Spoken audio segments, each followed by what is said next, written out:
instante de acabar con el hambre y el odio. Ha llegado el tiempo para vivir felices en un mundo de paz, justicia y perdón. Ha llegado el tiempo de la esperanza gozosa de abrir nuestras plazas a los niños. Ha llegado el tiempo de cambiar los lamentos en cantos de vida, en gritos de amor, en cantos de vida, en gritos de amor. Ha llegado el tiempo, entreguen su vida. Ha llegado el tiempo, nos dice Jesús. Ha llegado el tiempo, aquí y ahora. Ha llegado el tiempo, entreguen su vida, entreguen su vida. Si es que me quieren seguir. Bienvenidos. Ustedes están sintonizando al programa arquidiocesano de Chicago Católico, el programa donde se discute la fe católica desde una perspectiva hispana, con Alejandro Castillo, director de Comunicaciones Hispanas, y el padre Claudio Díaz Jr., párroco de Nuestra Señora de la Unidad. Chicago Católico les llega cada viernes de 8 a 9 de la mañana en la WNDZ 750 AM. Y ahora vamos a acompañar a nuestros presentadores, el padre Claudio Díaz Jr. y Alejandro Castillo. Buenos días, padre Claudio, ¿cómo estamos hoy? Buenos días, Alejandro, y buenos días, Chicago. Aquí el programa Chicago Católico, llegando a tu casa, a tu vida y a tu corazón. Y padre, ¿qué hay de nuevo? Pues mira, vamos a comenzar con que prontamente tendremos las ordenaciones diaconales. El mes de mayo es un mes muy especial. En términos de la naturaleza, pues es el mes de las flores. En el mes de las flores se llevan a cabo muchísimas cosas sacramentales. Por ejemplo, muchas primeras comuniones, muchas confirmaciones, muchas bodas. Es el mes de las novias también. Muchas bodas, celebraciones, cenas, almuerzos al aire fresco. O sea, es un momento, una etapa muy especial. Día de las Madres. Día de las Madres, claro. Y una de las celebraciones que tenemos son, aparte de las celebraciones de ordenaciones sacerdotales, también tenemos las ordenaciones diaconales. Y este año, pues no va a ser la excepción. Así que, ¿en qué fecha caerán las ordenaciones diaconales, Alejandro? Va a quedar, cae en sábado, mayo, 13 de mayo. Sábado 13 de mayo. Y de una manera especial, por lo que nos toca a nosotros con los diáconos hispanos, el equipo de formación diaconal del Instituto de Liderazgo Pastoral, nuestros diáconos salen de ahí, atención, tiene el inmenso placer de anunciar a la feligresía de la Arquidiócesis de Chicago que el 13 de mayo, como dijimos anteriormente, a las 10 de la mañana, en la Catedral del Santo Nombre, serán ordenados diáconos permanentes. Y tenemos aquí una serie de nombres. Por ejemplo, tenemos el futuro diácono Abel Durán Pérez, de la Iglesia María, Madre de los Mártires en Des Plaines. También tenemos el diácono Alan González, de San Carlos Borromeo, en Melrose Park. Tenemos también como futuro diácono Alberto Lagunas, de San José Luis Sánchez del Río en Chicago. Tendremos a Andrés Duarte de San Carlos Borromeo, también de Melrose Park. Estará el señor Eduardo Vázquez de la Parroquia del Espíritu Santo en Schaumburg. Y el señor Emilio Trejo de Santa Colette en Rolling Meadows. Les añadimos también al señor Enrique García de Santa María de Chistojova y Caridad en Cícero. Ignacio Martínez en Santa María del Popolo en Mondolain. También añadimos al señor José Porfirio Mata de la Comunidad de Cristo Rey, el señor Miguel Ángel Cruz de Santa Cecilia en Mount Prospect y el señor Sergio Campos Cruz de San José Sánchez del Río. Una nota interesante de este listado, sí. Pasó un nombre, Leonardo Víctor, del Santuario de Nuestra Señora de Guadalupe en Des Plaines. Leonardo Víctor, muy bien. Una cosa interesante, Alejandro, es que hay otro diácono hispano, pero tomó las clases en español, y es el señor José Morales, y él sale de San Luis Gonzaga. Ah, qué bien. Tendremos diácono nuevo en nuestra parroquia. Y desde siempre, Alejandro, he sido promotor de la vocación diaconal. Doquiera que vaya, de Misión San Juan Diego salieron varios. Bendito sea Dios por el apoyo de nosotros los sacerdotes. El padre Juan Bosco fue uno, yo continué con esa tradición y se han mantenido. En San Luis Gonzaga siempre ha tenido una tradición y muchas parroquias hispanas. Sí. Desde hace 40, 50 años han tenido tradición de tener diáconos. Y en algunos lugares donde no los han tenido se les hace bien difícil entender, comprender, porque ellos dicen, no es que está sustituyendo al cura. No, el diácono tiene su rol, el diácono tiene sus facultades dadas por su ordenación, el diácono tiene sus cosas que puede hacer y no es en sustitución de nadie. Porque él tiene su propio carisma, tiene su propio llamado, su propia vocación. Pero hay personas que como nunca han tenido diáconos y ven un diácono predicar, se ponen a pensar y a decir que está sustituyendo al cura. O que a lo mejor el sacerdote no quiere trabajar y lo está permitiendo hacer eso para hacer su trabajo. Y no es así, no es así. Y por eso hay que constantemente estar educando al pueblo sobre estas cosas. No es culpa de ellos, pero necesitan también recibir la información antes de poner a pensar y a decir cosas, tú sabes. Padre, ¿cómo es que encuentran esta vocación los diáconos? Es decir, hemos escuchado aquí en este programa muchas veces, cómo usted como sacerdote encontró o escuchó ese llamado hacia el sacerdocio. ¿Cómo es que los diáconos escuchan ese llamado? Bueno, eso habría que preguntarle a un diácono para detalles, tú sabes, cómo fue.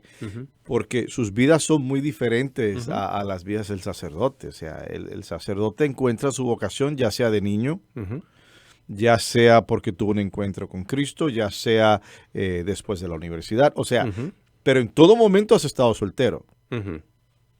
¿Ves? Entonces, eso hace, por un lado, creo yo, más fácil el discernimiento porque eres tú, o sea, te toca a ti.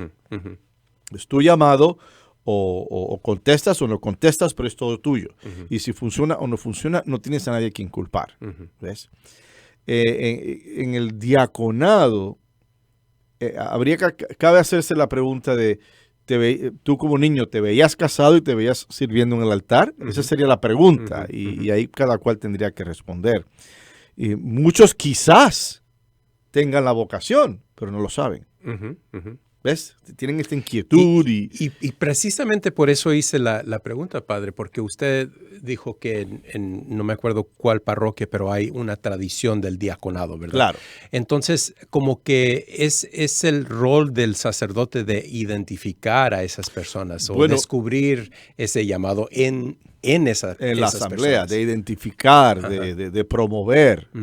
Si tú no promueves el diaconado, digo, yo a mis diáconos, su lugar, o sea, ellos tienen su lugar, tienen su rol, ustedes saben lo que tienen que hacer. A mí no me pidan permiso, a mí no me estén con que estoy confundido. No. Tú sabes lo que tienes que hacer y hazlo bien. Pero eso desde la perspectiva del diácono. Y el sacerdote debe de promover eso, de envolver a sus diáconos, de invitarlos a liturgias grandes, parroquiales. Eso te toca a ti. Tú ves el matrimonio y ves ¿cómo te digo? La piedad de un hombre en particular y ves cómo él se envuelve en la Eucaristía y se envuelve con otras cosas y tiene una vida de oración personal. Y eso tú lo ves, eso tú lo notas y eso te ayuda a identificar y hacer las invitaciones.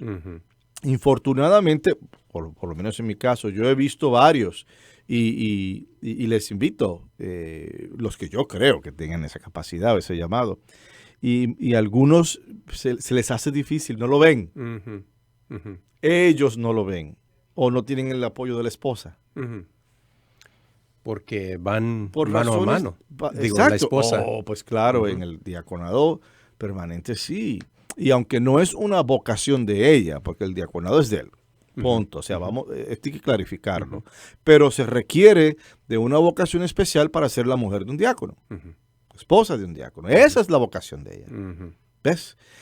Independientemente de lo que ella haga, que sea catequista, que ella sea secretaria en la parroquia, que ella sea lectora, ministro de la Eucaristía, que ella sea asociada a la pastoral, lo que sea que sea su llamado, el llamado de ella no es ser diácono. ujú.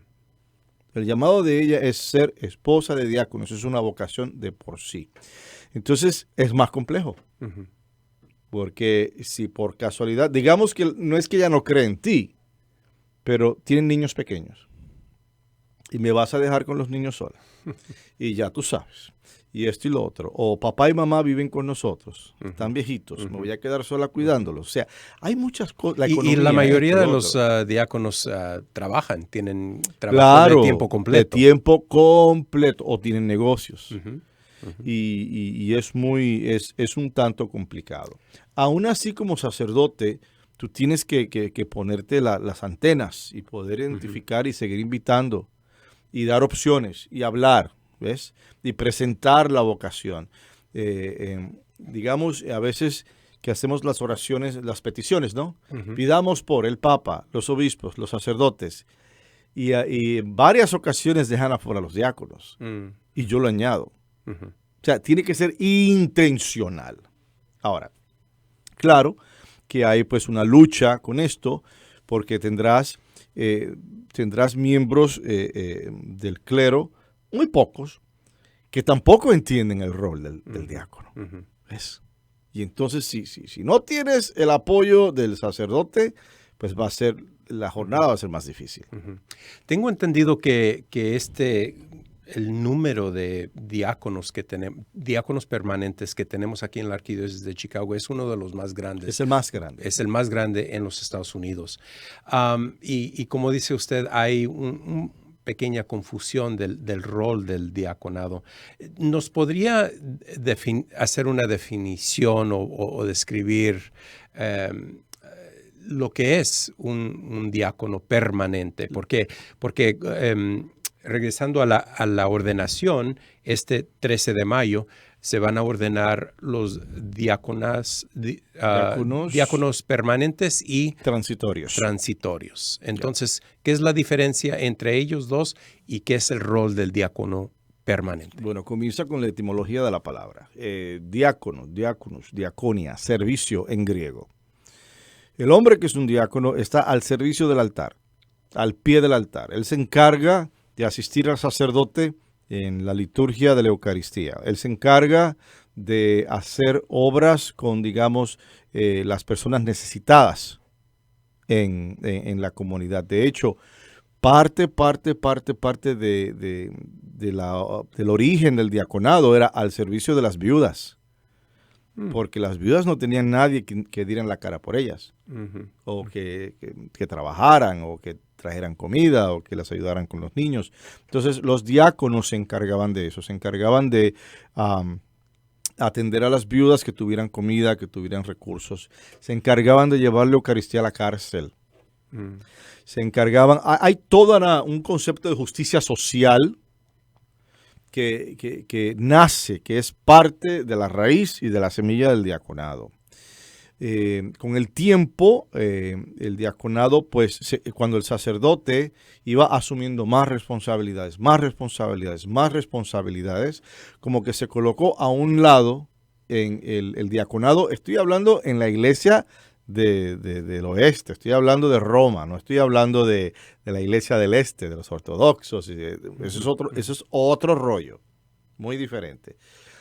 Pero entonces con el diaconado en la iglesia de Roma para acá, hasta los Estados Unidos, pues como que fue relegado. Ya con el Concilio Vaticano II empieza a haber un florecimiento otra vez. pero al principio como que no sabían qué hacer con ellos. Entonces los colocaban en cuestiones litúrgicas solamente. Cuando ellos son más, o sea, y a veces en posiciones litúrgicas incorrectas, donde el sacerdote, hubo sacerdotes que por aquello de, para que participen un poquito más, le daban partes que le pertenecían, no partes claves como la consagración, no, pero por ejemplo, en la aclamación, este es el sacramento de nuestra fe, eso le toca al cura, le toca al cura, le toca al cura. Yo no sé qué pasó. En los 70 o en los 80, que parece que les dio pena, porque ahí estaba el diácono parado así como una estatua, tú sabes. Entonces le permitieron decir esa frase, pero eso no es litúrgico, nunca lo fue. Entonces relegaron al diácono solamente a roles litúrgicos. Pero aquí en Chicago la historia fue un tanto diferente, porque sí, cumplían con los roles litúrgicos, pero ¿cuántos diáconos no son cabeza de despensa y coordinan y dirigen las despensas o las clases de catecismo o las clases de rica o los encuentros matrimoniales o dan pláticas prebautismales? O sea, los de Chicago como que se salieron desde tempranito de ese molde que los encajonaron. Y participaban en otras cosas en la vida de la iglesia. Entonces tienes ese sentido de diaconía. ¿Cuál es la diferencia entre un diácono permanente y un diácono transitorio? Bueno, permanente, la palabra lo dice. Te vas a quedar diácono por siempre y para siempre. Y si estás casado, así es. Eres diácono. ¿Y si fallece la esposa? Si fallece la esposa, tienes dos opciones. Mantenerte diácono, permanente viudo, o contemplar la posibilidad de ordenarte sacerdote. Siempre y cuando no tengas responsabilidad para con los hijos. ¿Ves? O sea, si hay hijos. Sí, ¿no? sí.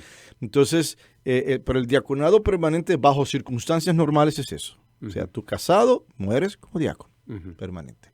El transitorio es una ordenación, la palabra lo dice, transitoria, es por cierto tiempo. De acuerdo al Código de Derecho Canónico, creo que son 4 o 5 meses. Hay unos meses que son lo mínimo para poderte ordenar. Te pueden tener un año de diácono. No hay pleito, no hay problema. ¿Ves? Depende de la diócesis y demás.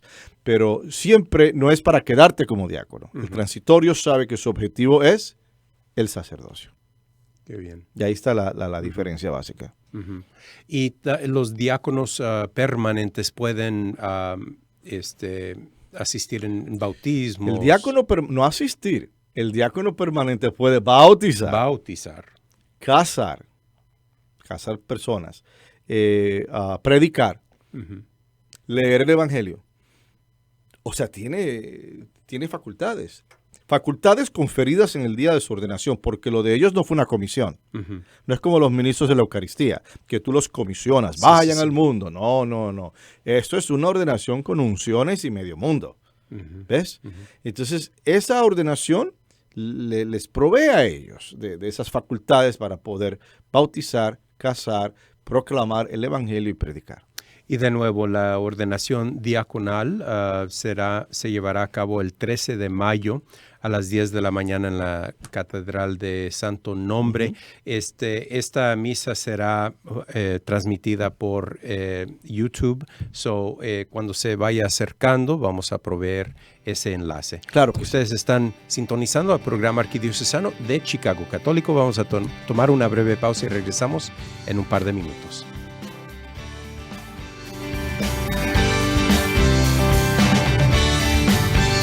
Ha llegado el tiempo de la caridad acuante, de acabar con el hambre y el odio.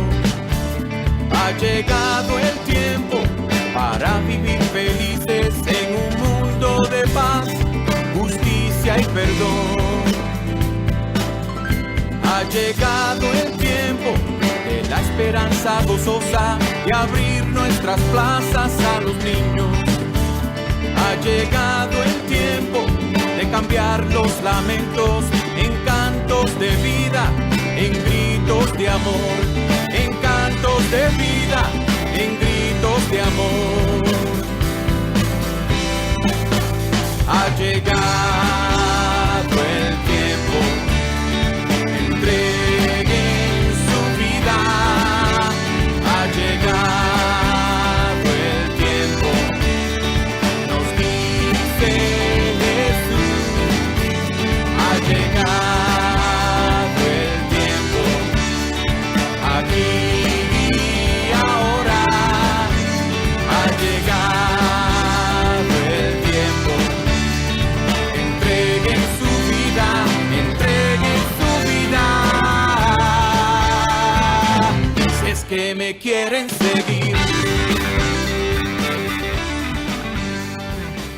El Ministerio de Cementerio es un ministerio central de nuestra fe católica unido a las obras de misericordia corporales.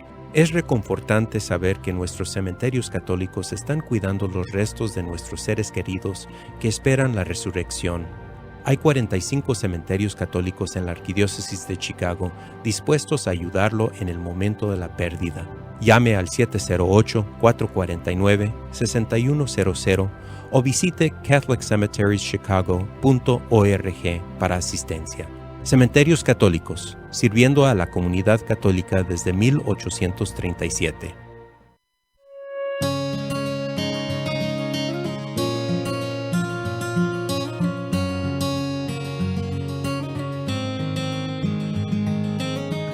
Welcome back. Es fabuloso verlos. Dobrze jest znowu być razem. Qué bueno estar juntos otra vez. Después de tantos meses separados, se han levantado los límites de capacidad por la pandemia y queremos darles la bienvenida a todos de vuelta a la iglesia. Podemos rezar juntos otra vez y escuchar cuando nuestros coros eleven sus voces en canción. Hemos estado juntos en espíritu y ahora, cuando estén listos, nuestras puertas están abiertas de par en par. We're here to welcome you back to Catholic Mass.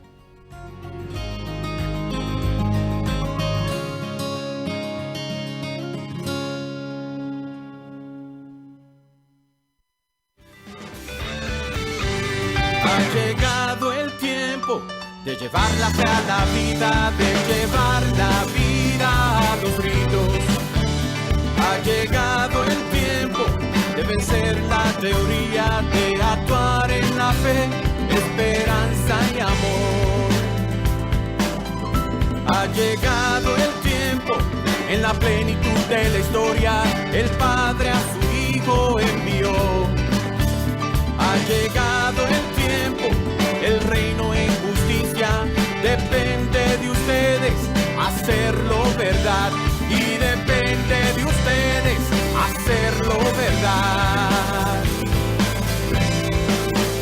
Ha llegado el tiempo, entreguen su vida. Ha llegado el tiempo, nos dice Jesús. Ha llegado el tiempo. Aquí y ahora ha llegado el tiempo. Entreguen su vida, entreguen su vida, entreguen su vida. Si es que me quieren seguir.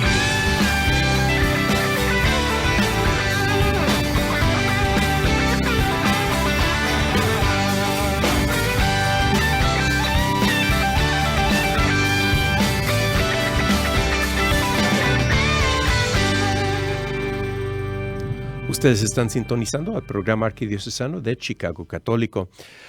Padre, estábamos hablando de las ordenaciones, pero ¿qué le parece si pasamos a la lectura del Evangelio de este domingo? Pero antes de eso, anunciamos la adoración nocturna en la comunidad de Singó, Saint Simon, ¿ok? Parroquia de Singó, Capilla de San Simón.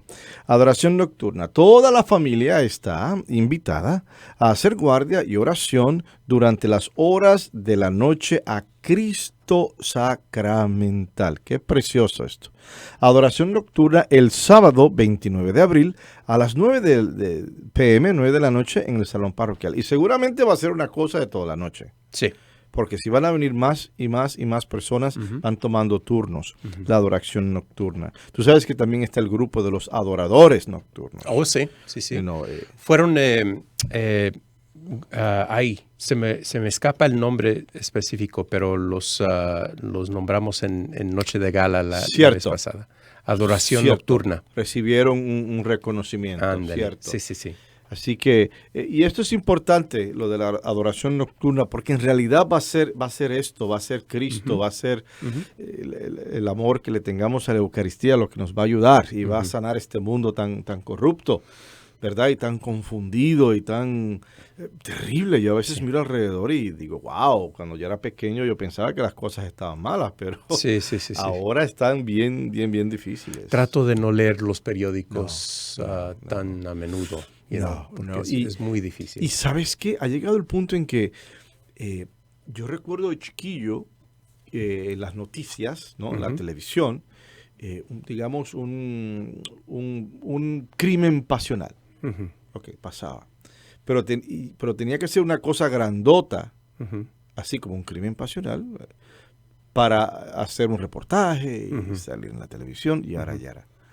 Ahora ni las pasan, porque eso es lo de menos, eso está pasando todos los días. Sí. O sea, que para que pase en la televisión tiene que ser una cosa 3 veces peor que un crimen pasional. Oh, sí. Es para que pase. Entonces, es como si ya estamos acostumbrados a eso y necesitamos de cosas más grandes. Y es como si el demonio está buscando de cosas más grandes para impactar. Sí, porque esas cosas ya... Ya eso es, danos hoy el pan de cada día. Sí. Pues, Entonces, ¿qué fue la semana pasada o antepasada? Fueron varios crímenes con jóvenes. Y cada instante era simplemente un joven haciendo las cosas que hacen los jóvenes, que tocan la puerta, que no sabían la dirección exacta. Confundidos.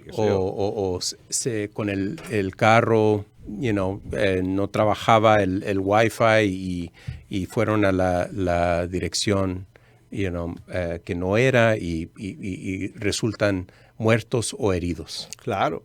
Entonces, es como si ahora la mala noticia que sale por los periódicos o por la televisión es la que es grandota, porque las otras ya están pasando, si nada. Sí. Entonces, es la Eucaristía la que va a redimirnos, la que va a traernos sabiduría, la que va a traernos compasión, misericordia.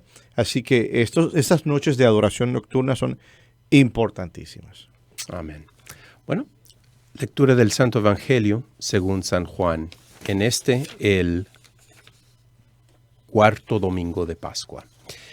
En aquel tiempo Jesús dijo a los fariseos: yo les aseguro que el que no entra por la puerta del redil de las ovejas, sino que salta por otro lado, es un ladrón, un bandido. Pero el que entra por la puerta, ese es el pastor de las ovejas. A ese le abre el que cuida la puerta, y las ovejas reconocen su voz. Él llama a cada uno por su nombre y las conduce afuera.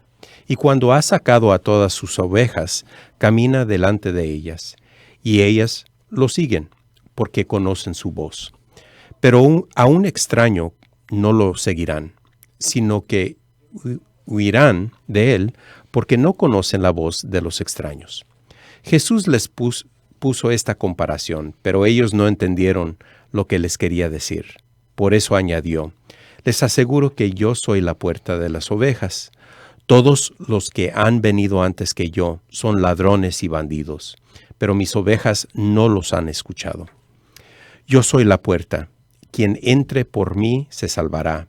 Podrá entrar y salir y encontrará pastos. El ladrón solo viene a robar, a matar y a destruir. Yo he venido para que tengan vida y la tengan en abundancia. Esta es la palabra del Señor. Antes de comenzar la prédica, me gustaría hacer un texto en el contexto. Veamos el Evangelio de este domingo, el cuarto domingo, el domingo del Buen Pastor, también se le llama así.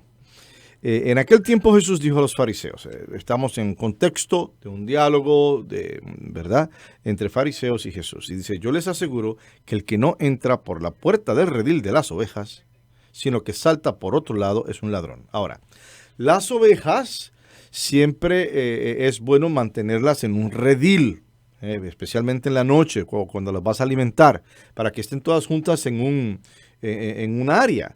Y el redil puede ser simplemente una verja, ¿no?, grandísima, en cualquier forma, cuadrada, redonda, lo que sea. Una verja donde están ellas y se les alimentan, y ahí pueden pasar la noche, y el mismo redil las protege de las bestias, y las protege de las fieras que puedan venir en la noche a devorarlas, ¿no? Entonces, ese redil tiene una sola puerta.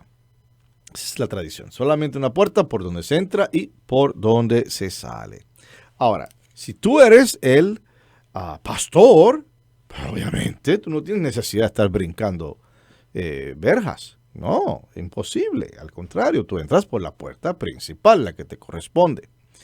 Ahora, me gustaría hacer aquí una distinción en lo que es el pastor y lo que es el asalariado. Y el asalariado es aquel que se le paga para cuidar a las ovejas un tiempo. Puede ser, se le paga para que las cuide por la noche, ¿no? Pero es asalariado, no es el pastor. El pastor número uno es el dueño. O sea que su vida depende del cuidado de sus ovejitas. De ahí sale la leche, de ahí sale la carne, de ahí sale la lana para poder hacer ropa y otras cosas en la casa. De ahí sale su vida, ¿ves? Entonces es una inversión. Ahí las puede vender también para adquirir dinero, para la familia, etcétera, etcétera. Es como un negocio. Pero su vida es esa, las ovejas. Entonces el pastor va a hacer todo lo posible para que las ovejitas siempre estén bien, que estén protegidas, que vayan a verdes praderas, que puedan tomar agua, etcétera. Bien, protegidas. El asalariado le pagan. Ahora, la mayoría de los asalariados lo que hacían era que o se quedaban dormidos, y no en la noche, o cuando venía una fiera, un animal feroz, a atacar, él por miedo se iba y las dejaba. Entonces, ¿por qué? Porque él no estaba invertido. Él no estaba invertido. Él se preocupó más por su vida que por la vida y por el bienestar de las ovejas. Entonces, hagan una gran distinción aquí. Aquí hay tres conceptos. Tienes el concepto del buen pastor, que vamos a hablar un poco más. Tienes el concepto del asalariado. Yo estoy aquí porque me pagaron. Aquí en la entrada. Y tienes la entrada, ¿ok? Trabajando esos tres conceptos, veamos el resto del evangelio. Y dice, a ese, ¿verdad? Es el que entra, el que salta, es el redil de las ovejas. Es un ladrón, es un bandido. Pero el que entra por la puerta, ese es el pastor de las ovejas. A ese le abre el que cuida la puerta. Here we go, el asalariado. ¿Ves? Como se le pagó, él está ahí y quiere quedar bien. Okay. Y no que todos los asalariados eran malos. Yo no estoy diciendo eso. Pero hay una gran diferencia entre un buen pastor que sabe que su vida depende del cuidado de ellas y un asalariado cuya vida no necesariamente depende de las ovejitas, sino de lo que le paguen. Entonces, dice que a ese le abre el que cuida la puerta. Bien. Y las ovejas reconocen su voz. Empieza por ahí. Él llama a cada una por su nombre y las conduce afuera. Qué interesante, ¿no? Las llama a cada una por su nombre. Ahora, vamos a colocar esto a nivel de la humanidad. Nosotros somos las ovejitas. El pastor es Cristo. Y Cristo nos llama a todos y a cada uno por nombre. ¿Por qué? El que tú llames a una persona por su nombre quiere decir que lo conoces. Quiere decir que tú sabes quién es esta persona, este individuo. Y ese es Jesús que nos conoce y nos llama por nombre. Entonces dice que cuando ha sacado a todas sus ovejas, camina delante de ellas y ellas lo siguen porque conocen su voz. Pero a un extraño no lo seguirán, sino que huirán de él porque no conocen la voz de los extraños. Entonces, eso es muy particular de las ovejas. Las ovejas se dejan llevar por el oído. Y es el oído el que les indica a ellas, esta persona es conocida, esta persona es de confiar, esta persona es el pastor. Él nos va a llevar a un lugar y va a haber pastito. Nos va a llegar a un lugar y va a haber agüita, y va a haber sombra, y vamos a estar bien, ¿ves? No nos va a llevar al matadero, sino nos va a llevar a lugares buenos, nos va a cuidar, pues. Entonces, y él va de frente y ellas le siguen. Y es interesante ver los campos o el desierto en el Medio Oriente, en Israel, y ver cómo tú ves los pastores caminando y la bola de ovejas atrás, tú sabes.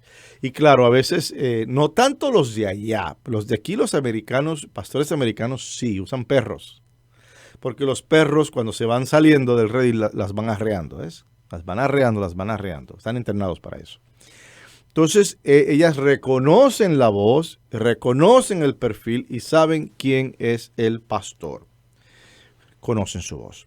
Y Jesús les puso esta comparación, dice el Evangelio, pero ellos no entendieron lo que le quería decir.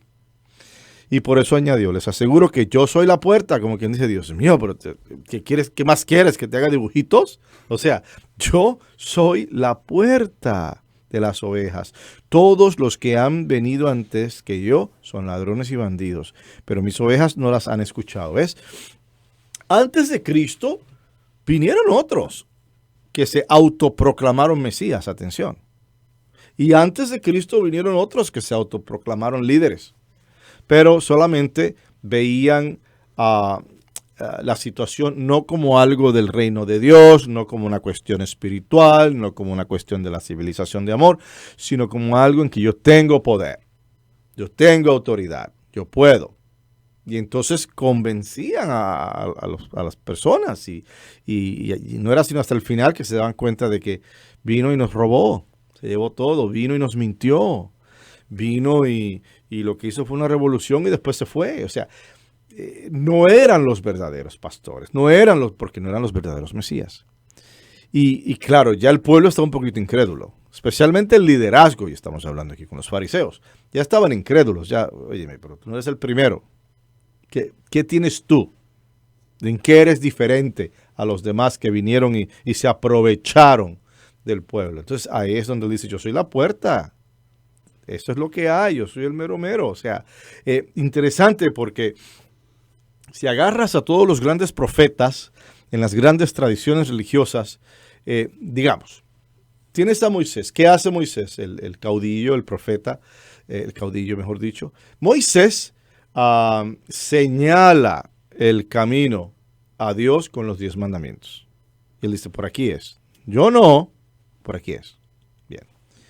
Agarra a Mohammed, el profeta Mohammed del Islam. ¿Qué hace Mohammed? Él señala el camino a Alá, ¿verdad? A la salvación, a Alá, según el Islam.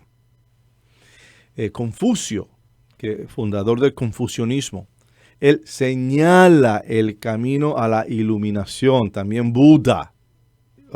Estas son las partes si queremos ser más iluminados, ¿no? Si queremos tocar nirvana, o sea, tocar esa experiencia espiritual única. Pero eso es el camino. En ningún momento Buda no dijo yo soy el camino, Confucio no dijo yo soy el camino, Moisés ciertamente no lo dijo, pero Cristo se da la media vuelta y al ver tanta incredulidad y tanta testarudez, dice, yo soy la puerta, yo soy el camino, la verdad y la vida, dirá.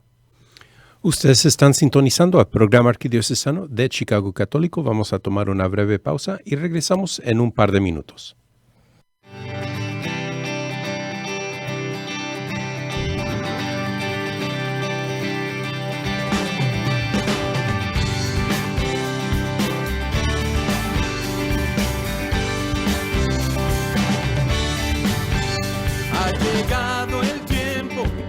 Caridad actuante de acabar con el hambre y el odio. Ha llegado el tiempo para vivir felices en un mundo de paz, justicia y perdón. Ha llegado el tiempo de la esperanza gozosa de abrir nuestras plazas a los niños.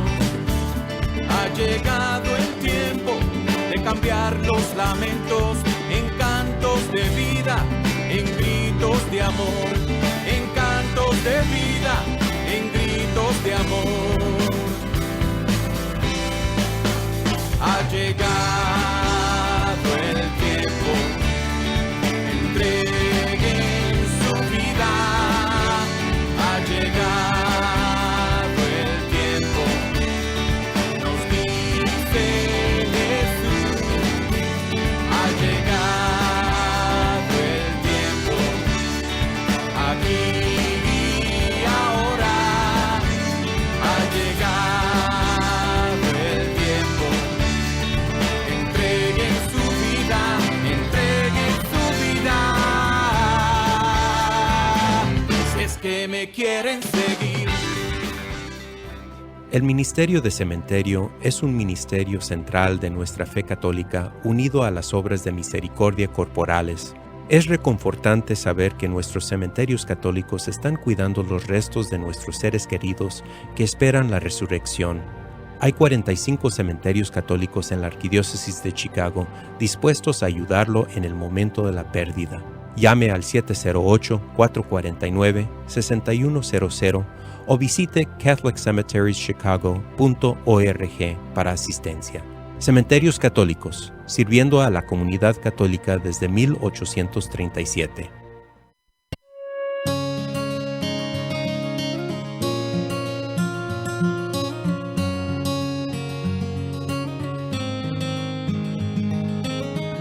Welcome back.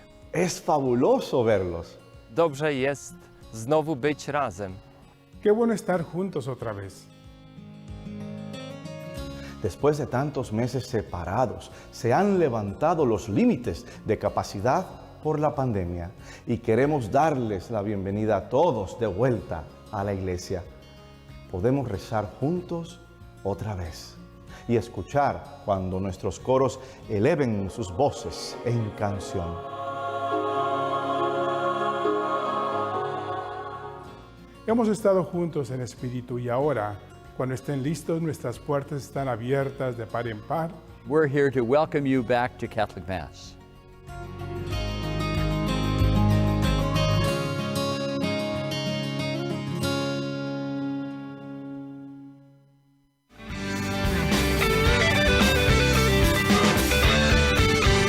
Ha llegado el tiempo de llevar la fe a la vida, de llevar la vida a los ritos. Ha llegado el tiempo de vencer la teoría, de actuar en la fe, esperanza y amor.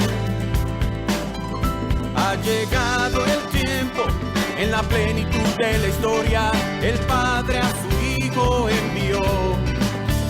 Ha llegado el tiempo, el reino en justicia, depende de ustedes hacerlo verdad. Y depende de ustedes hacerlo verdad.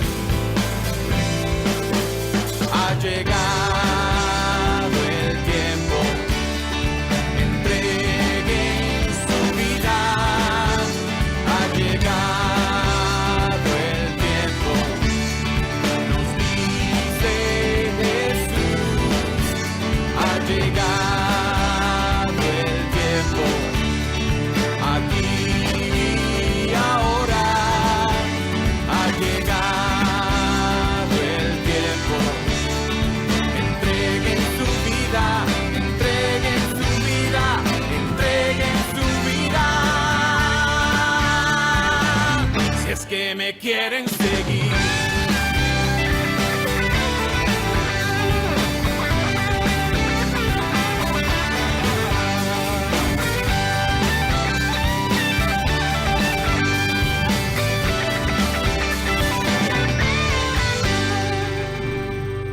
Ustedes están sintonizando al programa arquidiocesano de Chicago Católico y ahora regresamos a la reflexión del Padre Claudio. Luego entonces Jesús dice, yo soy la puerta. Todos los que han venido antes que yo son ladrones y bandidos, pero mis ovejas no las han escuchado. Entonces él hace esa clarificación. O sea, yo no voy a repetir la historia, yo no soy como los otros. ¿Bien? Yo soy la puerta, dice él. Quien entre por mí se salvará, podrá entrar y salir y encontrará pastos, ¿no? Pasturas. El ladrón solo viene a robar, matar y destruir. Yo he venido para que tengan vida y la tengan en abundancia. Y el punto con esto es que él no viene a quitar vida, él viene a darla. Y dio su propia vida por sus ovejas. Un buen pastor, hermanas y hermanos, atiende responsablemente a sus ovejas, las cuida, las lleva a pastos saludables y aguas frescas. Las busca cuando se pierden y las obliga a seguir el redil, el camino. En la iconografía tradicional de los pastores, si ustedes ven, el pastor tiene una vara, ¿verdad? Un palo o una vara, pero la vara no es derecha, al final tiene es como decir un gancho, ¿verdad? Entonces, la idea es que cuando la oveja, digamos, si la oveja está en una posición en que a él se le hace difícil acercarse para traerla, con el gancho engancha su cuello y la va jalando en su dirección. O si están caminando y ella va por otro lado, él viene, le engancha y la mete otra vez al grupo de ovejitas. O sea, tiene un propósito. Pero no se hace con el propósito de torturarlas o el propósito de maltratar. No, es para salvarlas de situaciones peligrosas que usa ese báculo, que ese gancho o esa imagen pasa al báculo del obispo, que es el pastor, ¿no? El ejercicio de la autoridad del buen pastor sobre ellas no es por razones de poder, para demostrar que él es el que manda, o un caprichoso ejercicio de su voluntad. No, eso nada que ver, no tiene nada que ver. Él ejercita su autoridad, el buen pastor, a manera de responsabilidad amorosa. Y eso es una cosa en que deberíamos de pensar, de contemplar. Todos tenemos autoridad.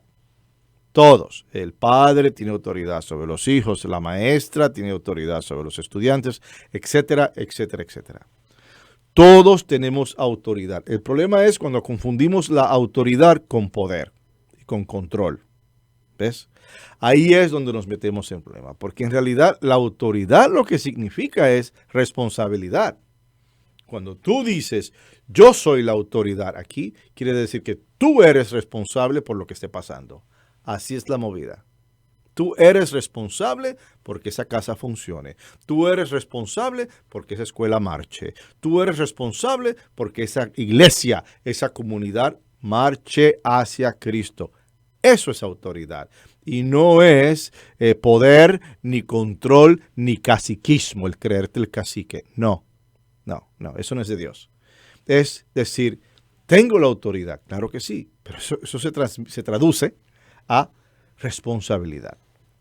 Entonces el buen pastor sabe que él es responsable de su rebaño y hace lo necesario para que sus ovejas, sus ovejitas, estén protegidas, guiadas y seguras.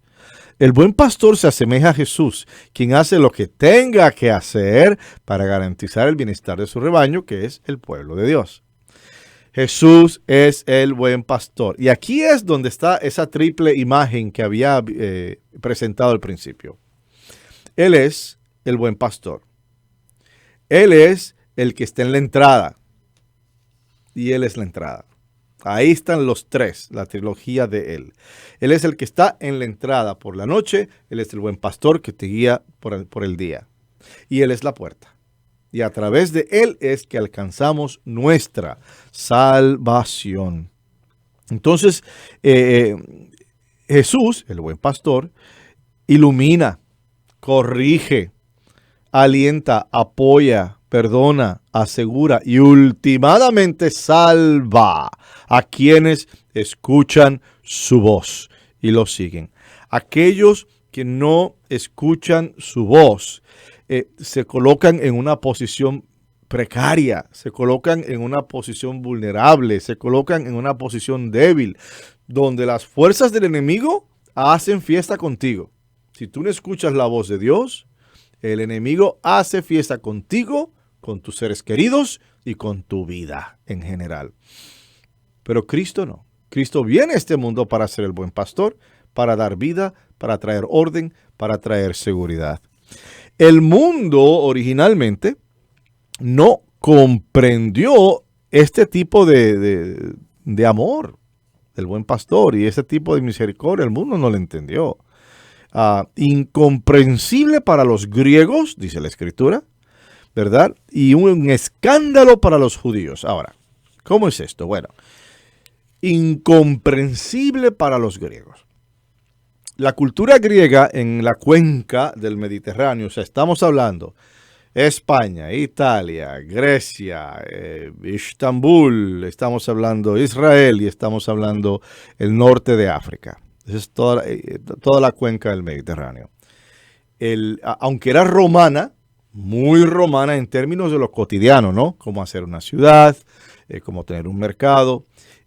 la subcultura de educación era griega.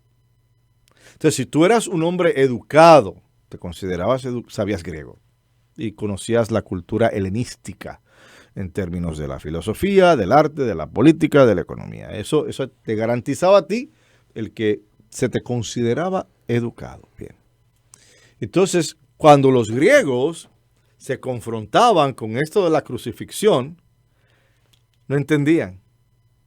No entendían. Ellos decían, pero ¿qué tipo de padre va a enviar a su único hijo a morir en una cruz? Eso no hace sentido. No lo hace. O sea, entonces para los griegos era una piedra de tropiezo, porque según ellos no era racional. Movámonos para los judíos. En el caso de los judíos era escándalo. Esto es un escándalo. ¿Cómo es posible que Dios muera como un vil criminal? ¿Ves? Ahí estaba la parte escandalosa para ellos. ¿Cómo es posible que si ese supuestamente es Dios, y si supuestamente es el Hijo de Dios, y aquí está colgando en un madero? Eso es un escándalo, imposible. Dios no es eso. Dios no puede ser así. Ahora, es la imagen de su Dios, ¿eh? Es su concepto. Y eso era pues motivo de escándalo. Entonces, al principio el mundo no lo creyó. Tampoco ayudaba el que hubo otros antes de él. Entonces, pues, si tenías ya otros impostores, la persona promedio, ¿qué garantía tenía que este era verdaderamente el Mesías? Especialmente si no habían tenido un encuentro con él, ¿no? Si no lo habían visto cara a cara.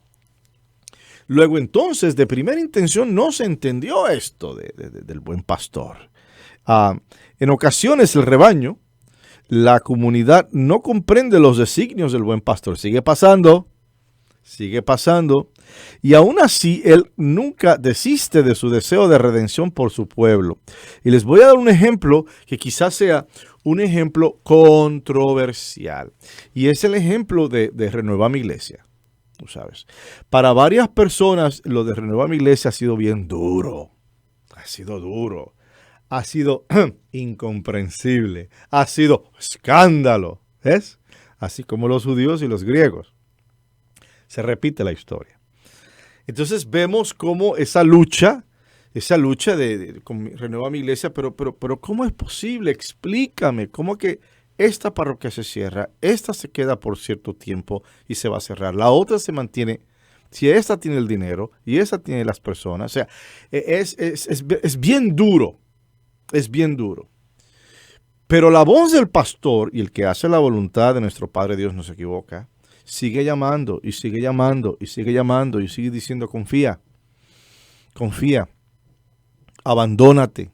¿Ves? Y no es que te abandones a un fatalismo o que te abandones a las maquinaciones de una estructura. No, yo no estoy hablando de eso. Yo estoy hablando en que, y en la vida esto pasa, van a haber momentos en que tú no vas a entender la voluntad de Dios. No la entiendes. ¿Por dónde viene esto? ¿Cuál es el punto de que mi hijo muera en este accidente? ¿Cuál es el propósito? ¿Por qué estoy yo con esta enfermedad? Yo que soy católico de misa y comunión todos los días. ¿Cuál es el punto? Entonces, esos momentos, en Renueva mi Iglesia, van a haber momentos en que no se entiende la voluntad de Dios.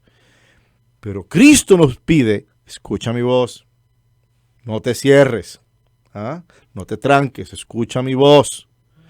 Abre el corazón, abre los oídos y ya verás. Y con tu ayuda, con tu presencia, con tu participación, Dios se va a manifestar aún más y va a ser más comprensible. Luego entonces es necesario que no volvamos a repetir ese error de no querer escuchar la voz del Señor porque no la entendemos. En el Evangelio del Buen Pastor, hermanas y hermanos, las ovejas representan al pueblo, ya lo sabemos. A la comunidad de creyentes que se deben unir a un solo rebaño, en un solo grupo, distinto y diferenciado a varios otros que busque el camino correcto hacia la salvación. Pero para que esta salvación se haga tangible, se haga real y alcanzable, el rebaño necesita tener un conocimiento real y profundo de su pastor y de su propia identidad como individuos y como grupo. ¿Cómo es posible que digamos que sí, yo soy católico, pero no tengo una relación intencional con Cristo? ¿Y cómo se desarrolla una relación intencional con Cristo? Número 1, orando. Número 2, leyendo la Escritura. Número 3, ir a misa. Mira qué fácil te la estoy poniendo. Ir a misa es parte de ese encuentro intencional. Ahora, usted me va a decir, no, pero yo desde mi casa puedo sentarme frente al televisor y tener un encuentro. Mira, eso son tonterías. Son tonterías. ¿Por qué? Claro que Dios está en todas partes, de acuerdo con usted. Claro que puedes tener un encuentro en tu casa, de acuerdo contigo. Pero de seguro, lo vas a encontrar en la iglesia, en la misa. Lo vas a encontrar en la Eucaristía, de seguro. Entonces, hermanas y hermanos, escuchemos la voz del buen pastor, la voz del Señor que sola y llanamente quiere que nos salvemos. No basta con tener pensamientos religiosos, ejercitar una actitud piadosa, acartonada, o decir que simplemente creemos en Dios y eso es suficiente. San Pablo nos dice, la fe sin obras es fe muerta. Y si dices que crees en Dios, las obras lo van a demostrar, tus acciones. La confesión de nuestra fe, la declaración de nuestras más profundas creencias, no es simplemente con los labios, tiene que hacerse con el corazón y con las manos, con tus acciones. Feliz domingo del buen pastor. Amén. Muchísimas gracias, Padre. Bueno, eso es todo por esta edición de Chicago Católica. Muchísimas gracias, Padre. Vayan a misa. Así es, ¿verdad? Es tan sencillo como eso. Vayan a misa, sean intencionales en su encuentro con Cristo. De lo bueno se da poco. Y por lo pronto le decimos, chao.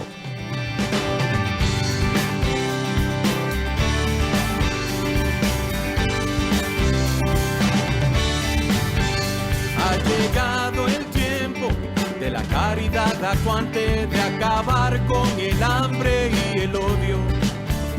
Ha llegado el tiempo. Ustedes han escuchado al programa arquidiocesano de Chicago Católico, llegando a toda la área metropolitana de Chicago cada viernes de 8 a 9 de la mañana en la WNDZ 750 AM. Hasta la próxima vez y que Dios los bendiga. De cambiar los lamentos en cantos de vida, en gritos de amor, en cantos de vida, en gritos de amor. Ha llegado el tiempo, entreguen su vida.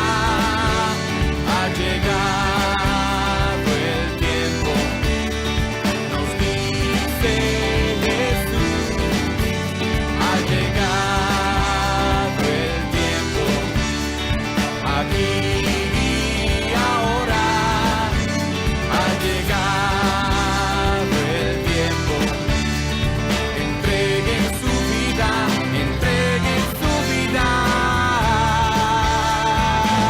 Si es que me quieren seguir.